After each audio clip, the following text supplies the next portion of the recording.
കിടപ്പ് രോഗികൾക്ക് സാന്ത്വനമേകാൻ സാന്ത്വന മിത്ര കുടുംബശ്രീയും വിജ്ഞാന കേരളവും ചേർന്നാണ് കിടപ്പ് രോഗികളെ വീട്ടിലെത്തി പരിചരിക്കുന്ന പദ്ധതിക്ക് തുടക്കം കുറിക്കുന്നത്. പത്തനംതിട്ട ജില്ലയിൽ 58 സാന്ത്വന മിത്ര യൂണിറ്റുകൾ ആരംഭിക്കും.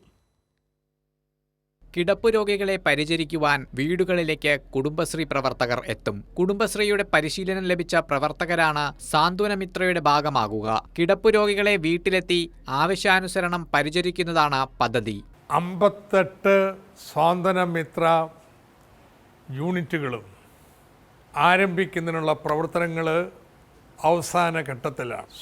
സാന്ത്വനമിത്ര സംരംഭങ്ങൾ കിടപ്പ് രോഗികൾക്ക് ഒരു നിശ്ചിത ഫീസിൻ്റെ അടിസ്ഥാനത്തിൽ ആവശ്യാനുസരണമായ സേവനങ്ങൾ നൽകും. കിടപ്പ് രോഗികൾക്ക് സാന്ത്വനമിത്രയുടെ ഭാഗമായി 3000-ഓളം സ്ത്രീകൾക്ക് തൊഴിൽ ലഭിക്കും. കുടുംബശ്രീയും വിജ്ഞാന കേരളവും സംയുക്തമായാണ് പദ്ധതി നടപ്പാക്കുന്നത്. പത്തനംതിട്ടയിലായിരിക്കും പരീക്ഷണാടിസ്ഥാനത്തിൽ സാന്ത്വനമിത്രയ്ക്ക് തുടക്കം കുറിക്കുക.